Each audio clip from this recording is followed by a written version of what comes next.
L'écoute Sichot Tractate Zayin, quatrième Sikha sur Vaera. Dans la paracha, on commence à parler de la plaie des grenouilles et on nous dit que Aaron il a étendu son bâton sur le Nil et on nous dit la grenouille est montée. Donc tout de suite, les commentateurs ils se posent la question pourquoi on parle au singulier. Et Rashi il nous dit en vérité, pourquoi on dit la grenouille? Il y avait une grenouille et quand on la frappait, elle se divisait en plusieurs grenouilles. Alors la Gemara, elle donne d'autres explications pourquoi on dit le mot grenouille au singulier. La Gemara, elle nous dit qu'il y avait une seule grenouille, selon un avis, et elle a poussé un cri. Elle a poussé un cri, et il y a plein d'autres grenouilles qui sont venues. Et il y a un autre avis dans la Gemara qui dit qu'il y a une seule grenouille qui s'est reproduite en plusieurs grenouilles. Alors pourquoi est-ce qu'on a besoin de nous parler d'un autre miracle dans le miracle?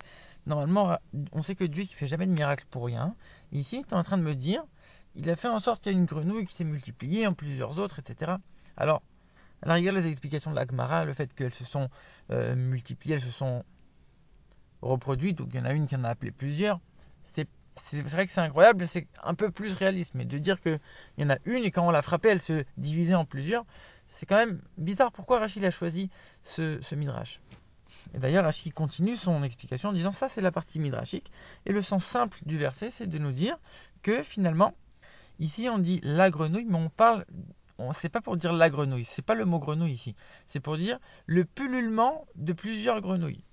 Et Rachid nous amène un autre exemple avec l'époux. On ne nous dit pas l'époux, on dit kinam. Kinam en hébreu, ça veut ni dire l'époux ni le pou. C'est le pullulement des poux.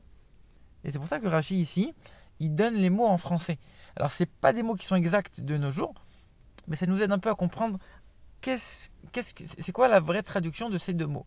Quand on nous dit la grenouille, elle est montée, c'est pas la grenouille. En hébreu, c'est Vata'a la tsefardea. Tsefardea, ça veut dire grenouille, mais ici, ça ne veut pas dire grenouille. Ici, ça veut dire le pullulement de grenouille, donc au pluriel, il est monté.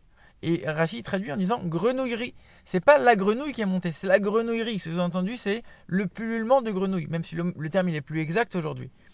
Et pareil pour l'époux. C'est pas l'époux, c'est pas le pou, c'est kinam, c'est la pédulerie. Encore une fois, le terme il est bizarre, ça c'est plus adapté aujourd'hui. Mais c'est pour dire c'est ce pullulement de poux qui est arrivé. Alors d'ailleurs c'est étonnant, Rachid il commence d'abord par expliquer l'explication midrashique et après le sens simple. Alors, normalement il fait toujours l'inverse. Alors c'est vrai que on peut comprendre quelque part pourquoi cette explication simple, entre guillemets, elle est en deuxième position. Parce que le mot grenouille, le mot tsefardea en hébreu, il ne peut pas vouloir dire en même temps grenouille, en même temps grenouillerie. Il ne peut pas vouloir dire deux choses. Normalement, on aurait dû avoir un nouveau mot, un mot différent. Comme on a en hébreu pour l'époux, on a kinim, c'est l'époux, kina, c'est le pou, kinam, c'est la pédulerie, comme il dit Rachi en français quelque part. Ça veut dire c'est le pullulement de poux. Ici, pour le mot tsefardea, c'est exactement le même mot pour dire une grenouille au singulier ou le pullulement de grenouille. Donc c'est pas normal, il y aurait dû avoir un autre mot. On ne peut pas dire que c'est que pour ça que Rachi il met en deuxième position le sens simple et il met en première position le sens de midrashique. Parce que normalement Rachi quand il parle du sens simple, il y a deux expressions qui reviennent. Soit il dit upshuto et son sens simple, soit il dit upshuto shel mikra, le sens simple du texte. Et ici, il dit pas pshuto shel mikra, il dit upshuto, son sens simple. Sous-entendu, le sens simple de ce mot-là, du mot tsefardea, il veut dire pullulement de grenouille. Mais c'est pas possible, on vient de dire que c'est pas une explication qui est tellement acceptable, c'est pour ça qu'il la met en deuxième. Donc je peux pas dire son explication à ce mot-là, elle est pullulement de grenouille. Au contraire, il y a un problème dans ce mot-là, et c'est pour ça qu'il le met en deuxième. Donc Rachid aurait dû dire le sens simple du texte. Il y a une autre question finalement que quand on regarde bien.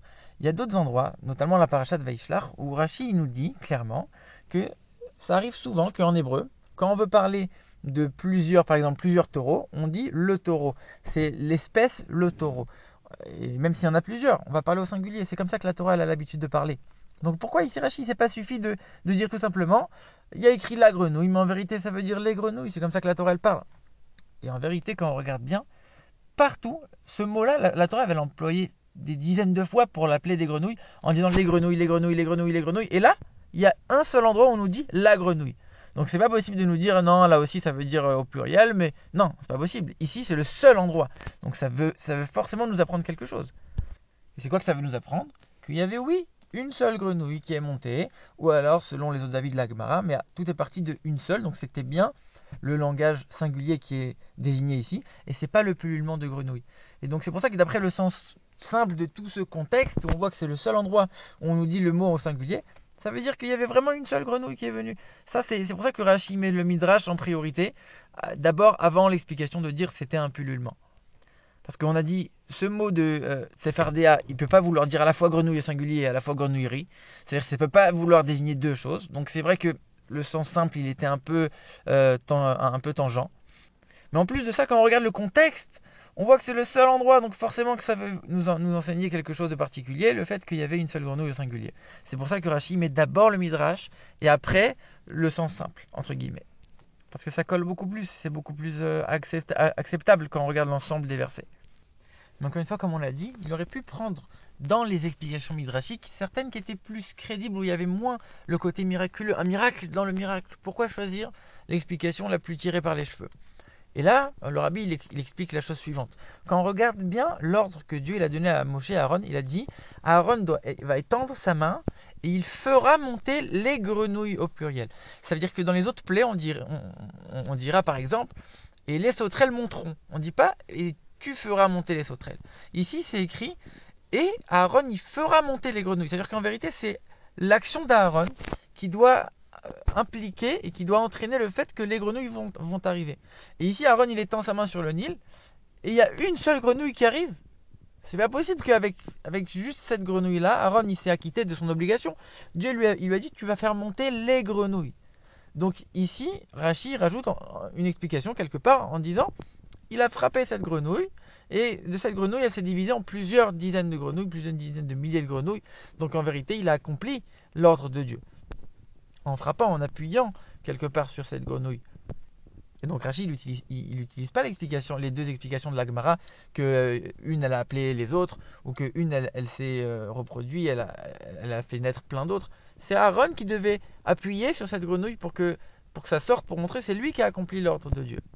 Le rabbi, il fait même une précision que quand c'est écrit la grenouille allait monter, vata'a la tsefardéa. En hébreu, le verbe il est toujours avant le sujet. Donc on peut lire de deux manières. Soit on dit la grenouille allait monter, soit on peut dire la grenouille a fait monter d'autres grenouilles. Donc si on nous dit que c'est elle qui est montée, donc ça veut dire qu'après Aaron il devait la frapper pour qu'il y en ait d'autres qui viennent. Soit si on nous dit c'est elle qui a amené d'autres, mais elle c'est Aaron qui l'a fait venir quelque part. Il aurait manqué quand même quelque chose, parce que c'est Aaron qui devait les faire venir toutes lui-même. Donc c'est pour ça que Rashi il a rajouté ce miracle dans le miracle. Alors on pourrait se poser la question, si Rashi il a mis l'explication du Midrash en premier parce qu'elle correspond plus, pourquoi il l'appelle Midrash? Il aurait dû l'appeler, c'est ça le sens simple, si c'est ça qui colle le plus, alors ça aurait dû être ça le sens simple.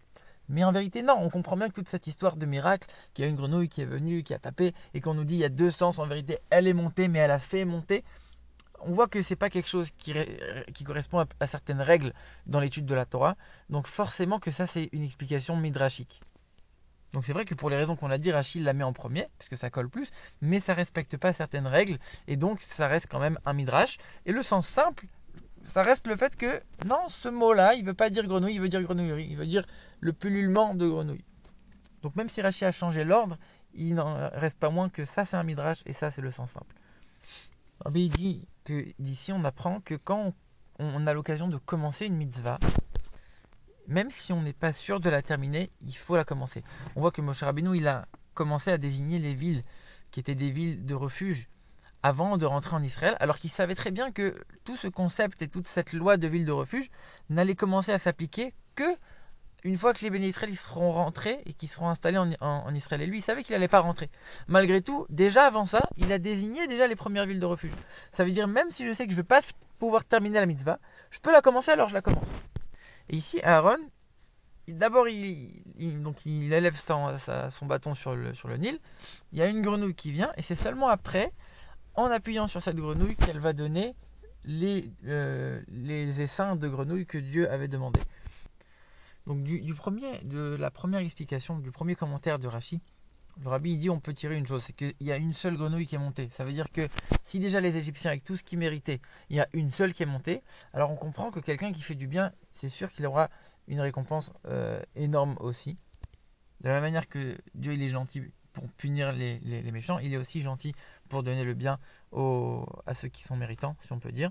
Et de la deuxième explication, du deuxième commentaire de Rashi, on peut tirer la chose suivante, comme on l'a dit, qu'il ne faut jamais renoncer à commencer une mitzvah, même si on ne sait pas si on va pouvoir la finir, et que des fois on pourrait penser, moi je vais commencer à rapprocher des juifs de la Torah et des mitzvot, et on pourrait se dire, mais je ne sais pas si je vais réussir, qu'est-ce qu'ils vont devenir après, est-ce qu'ils vont vraiment changer, est-ce que ça va vraiment les toucher. Et donc, comme je ne sais pas qu'est-ce qui va arriver à la fin, alors je commence même pas. Alors que ici, on nous apprend tout le contraire. Il faut commencer, et même si on ne sait pas ce qui va arriver, il faut commencer la mitzvah, et après faire tout notre possible pour faire en sorte de mener la mitzvah jusqu'à sa fin. Mais déjà, si on a l'occasion de commencer, il faut commencer sans hésiter, sans faire de calcul. Dieu, il sait ce qu'il fait. S'il nous a présenté cette chose-là, c'est qu'on doit la faire. Et c'est sûr et certain que par la suite, il nous donnera les forces de la terminer et de mener ces mitzvot à leur terme. Et qu'à chaque fois qu'on influence un juif dans la bonne direction, ça aura forcément son effet.